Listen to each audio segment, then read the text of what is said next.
Hello guys, my name is Amy and welcome to the highlight video for the latest race at Austria.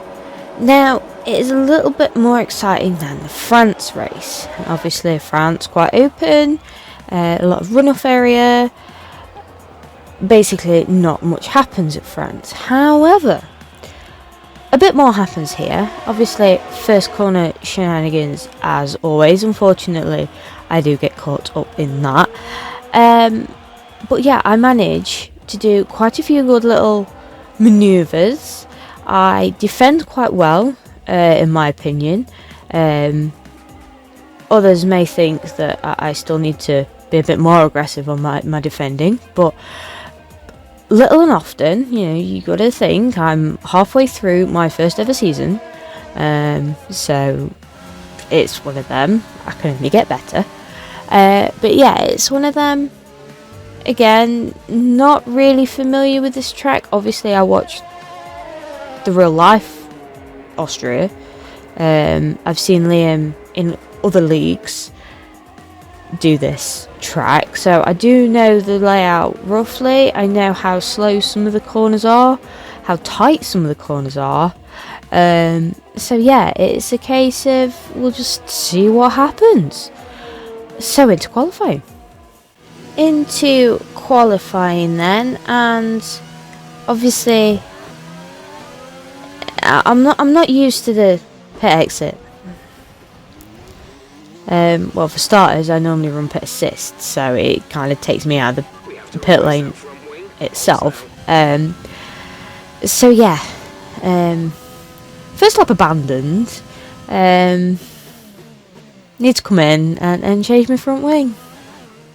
Right, so second attempt at pit lane release, and I take it really cautious, probably a little too cautious, slowed right down, but I managed to keep all my front wing. My first quick lap then, I managed to stay out, no little mishaps. A P9. Not my best. I did run pretty much the similar sort of time in time trial, because obviously we run equal cars and stuff like that, so I managed to practice on time trial. To me, I didn't think I had a bad lap. Turns out I'm something like 2 seconds slower than Keelan, and about 1.5 seconds slower than Liam in time trial. So 1064 could be better, but I'm not last. As per usual, I do go out for a second run, about 3 minutes to go at the end. This one I went out a little bit earlier. I went about 4.5 minutes. So before this lap, I've already been on a lap previously and didn't do any better. So these tyres are an extra lap old, but that doesn't necessarily mean anything because I do go green sector 2. My delta is still very positive, up into this corner 0.7 up. Obviously qualifying then completes, go over the line, P7. So yeah, we do start P7, which is probably I believe my best start.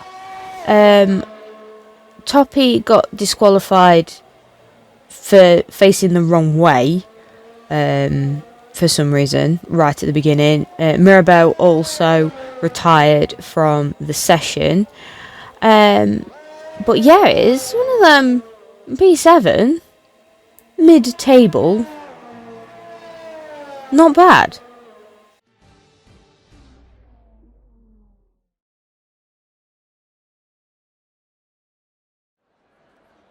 On to strategy then, and at this point we're pretty close, McLaren to Williams. Me and Liam come up with code names for these strategies. So it's a thing of, I have my phone open so I know what he's on about, basically. and because I say like plan A reversed, he goes harder than softs, I believe, or medium than softs, because he qualified on the mediums. Hence why I'm quicker than him. So it's one of them. I was the slowest of the soft runners. But yeah, basically it's a thing of, obviously we're still in the party with Keelan, and it was a case of we didn't want him knowing our strategies, knowing when we were coming into pit, knowing what tyres we were going to go on. He figures it out basically at the end anyway, because as you can see on like this screen, you can see what tyre everyone's on. So when we all end up next to each other, you can see what others are on anyway. So it's one of them, by the end of it, it doesn't really mean anything. But during the race, just having that little bit of code might help us to, helps us to work together, but it also helps so that basically the other team doesn't know. Because that's how they work in F1 in real life. They work in code. So like you've got scenario 7 or strategy A or whatever. You've got to come up with ways of others not finding out. So, formation lap complete. 5 lights are out that seem to hang for forever. We do have a bit of a chuckle on basically how long they were on, and try and go around the outside. Obviously red proxy arrows still get clipped. If you noticed in the little mini highlight reel at the beginning, there's basically 3 of us in that little scenario. There's a Red Bull, which is Adam. There is also a Mercedes in the middle, and then me on the left hand side, and we all just sort of go for the same point. So that does go down as a racing incident, even though I did come off worse. I'm not that far behind. I can just about still see Toppy. So it's a case of it's a little catch-up game from the beginning, but it's turn 1. Something's bound to happen in turn 1. End of lap 1 then, and something's happened regarding Highbury. He's ghosted and he's slow on the pit straight, so something must have happened on the last corner. Not sure what, because of how far in front he was, so I just see that the end result. Also, Toppy comes into the pits to go on to the hards, and it's going to be interesting to see how long he goes on them, because he's quite an aggressive driver, is Toppy, and I really don't think he'll be able to go to the end on those, so we'll see what lap he pits on, I guess. We start lap 3 then, and Highbury has come into the pit, so he must have got damage off of that little kerfuffle or whatever happened at the end of lap 1. So he's come in, he's gone on to the hards, but Toppy's also come in. He's only been on the hards 1 lap and now gone on to the mediums, so God knows what strategy he's on. Lap 9 then, and we have Keelan behind. It's a case of he's pitted, hence why he's behind. And I do my utmost best to try and defend. Now, he bails out of that, I don't touch him. It's one of them, that's why he ends up going back so far. But luckily he is out of DRS range. Now obviously I stream these on Twitch live, feel free to watch on Friday nights.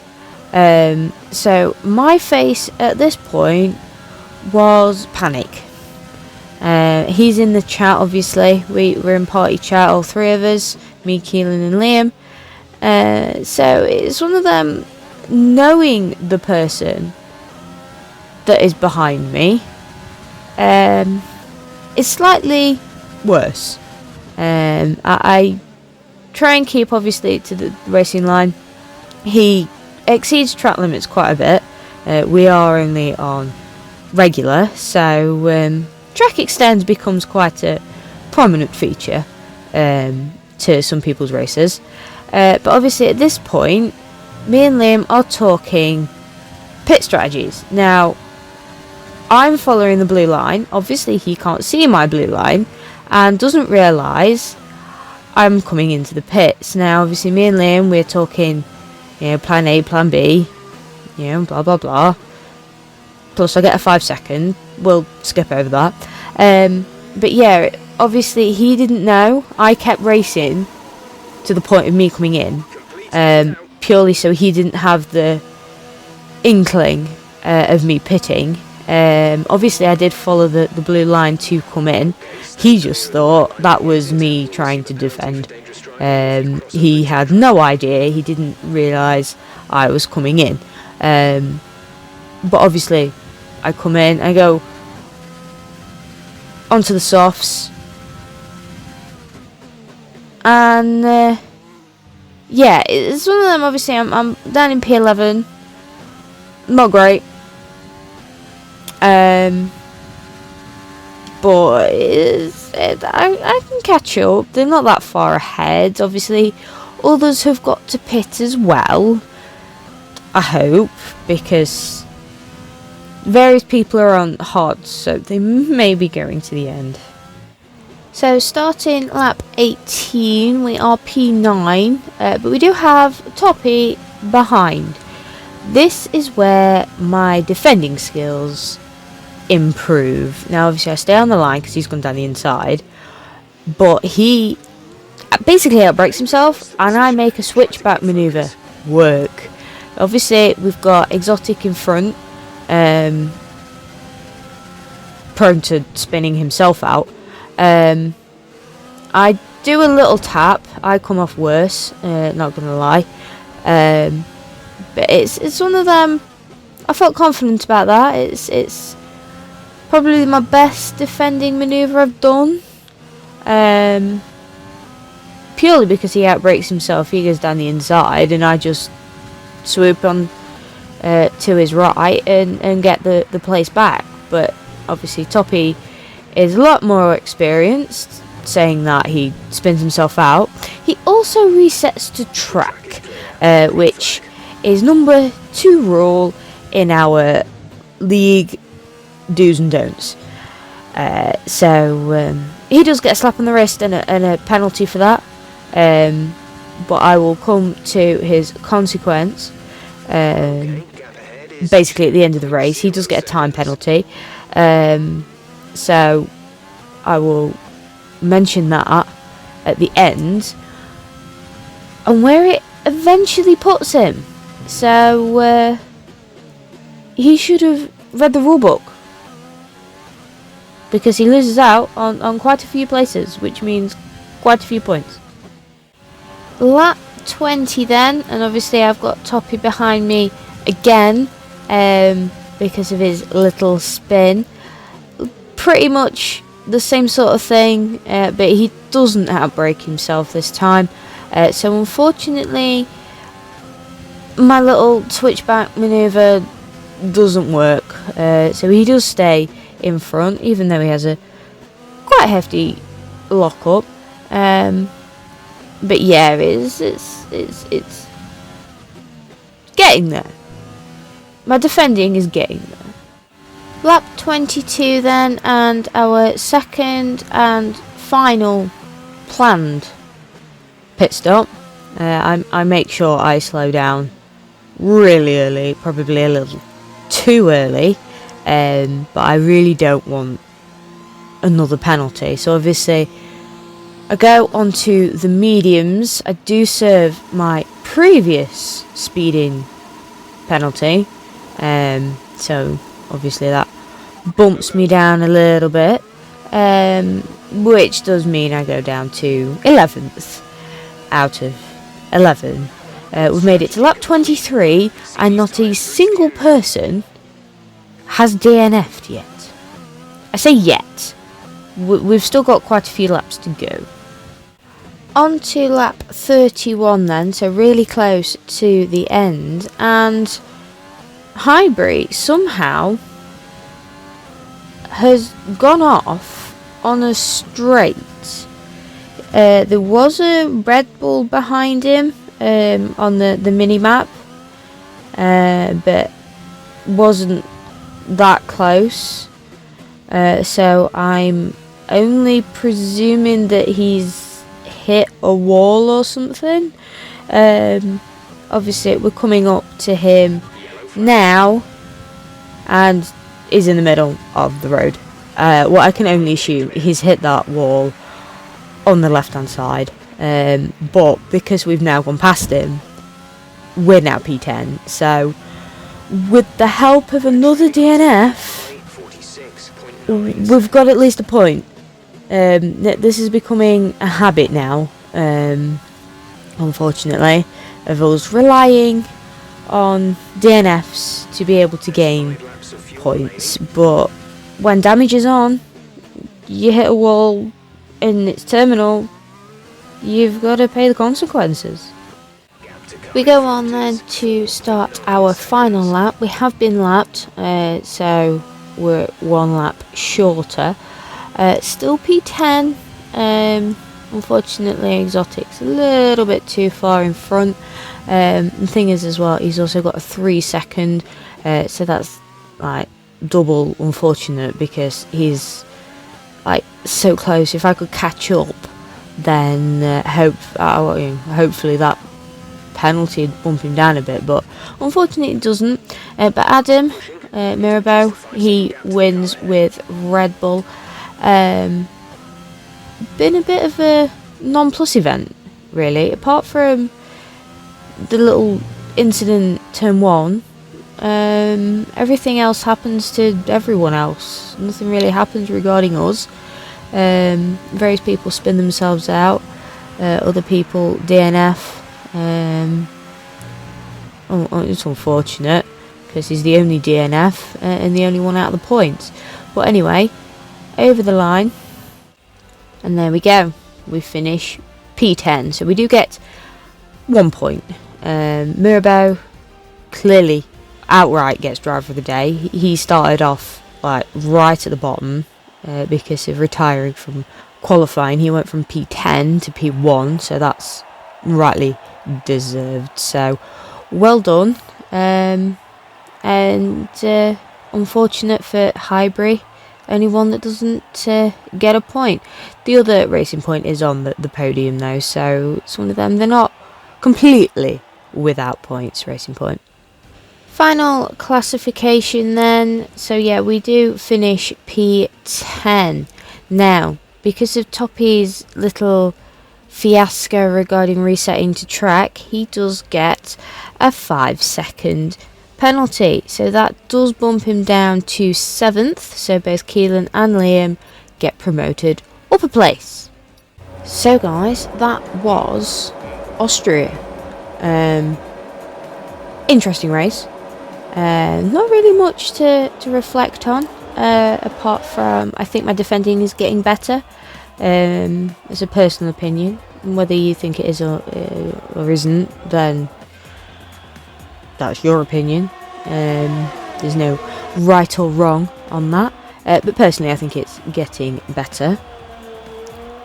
Some good points for McLaren though, but both of us being in the points.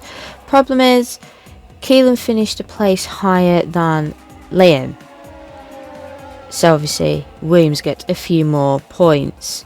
Because of that, at the end of this race, Williams are now only 1 point ahead in the Constructors' Championship.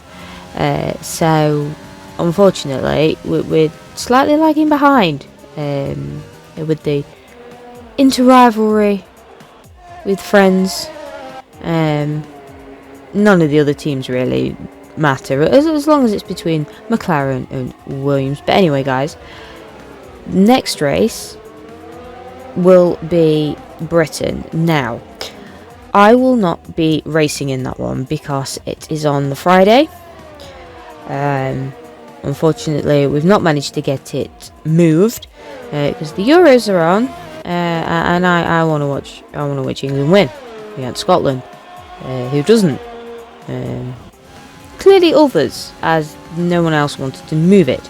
So it will still be going ahead on the Friday.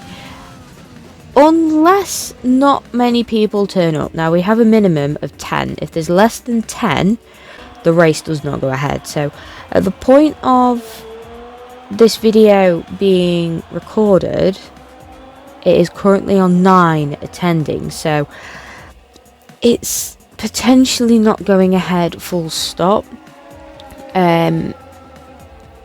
So it's one of them. By the time you'll be watching this video as well, the voting and the race attendance doesn't actually close until 6 o'clock.